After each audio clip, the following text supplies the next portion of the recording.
Hello there and welcome back to my channel, my take on how to, and today I show you how to make these pot holder or even dishcloth if you do it a little bit smaller.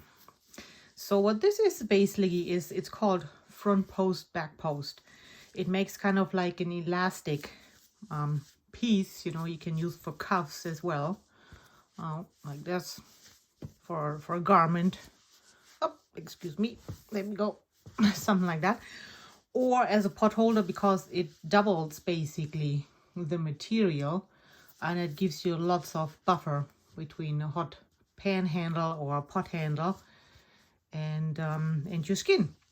Okay, let's get started. So yeah, and believe it or not, but this is the same skein I made this one from.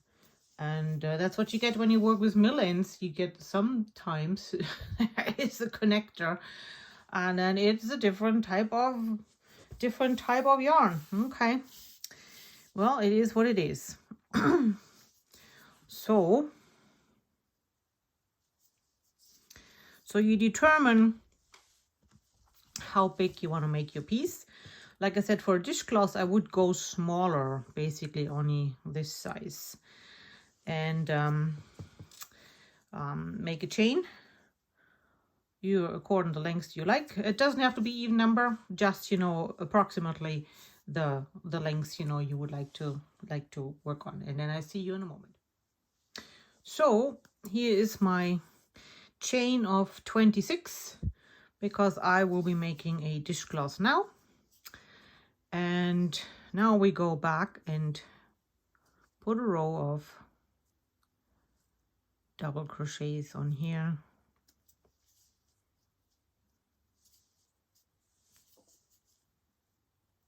So this I find is always the hardest part, your first row. Okay, see you at the end. Okay, and here we are. Our first row is done. And at this point I can explain, you know, it's more obvious, you know, what we are going to do, why it's called a front post or back post, because every double crochet basically is like a post, right? So that's what they call a post. So now chain 2, turn your work, and we're doing now double crochets either in behind a post, in front of a post, or in behind the post. Okay, so here we go, starting off with 2 front. So we're going in front of the post once, twice, and then we're going behind the post once and twice. So it looks like something like this. And of course, the first time you do that, it doesn't have that much of an effect. That will come when we start adding up our rows. So there were 2 front posts, and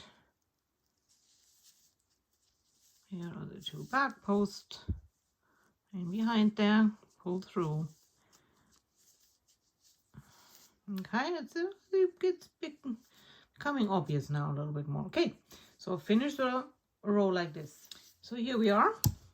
Oops, we have our first, our second row, but our first row with our front post, back post.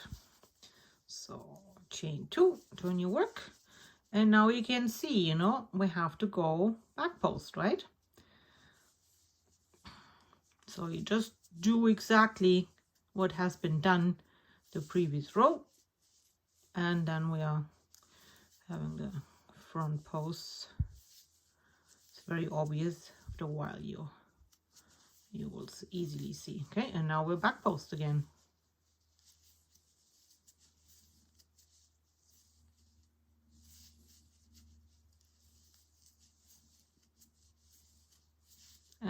front post.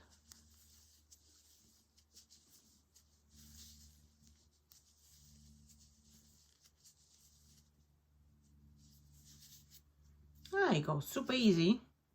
And then you go as far as you want. Now, I try to make a square. This is my pot holder, but this one is going to be a dishcloth, so it will be smaller because these guys will stretch. It's cotton after all. Alrighty, and I show you my finished product.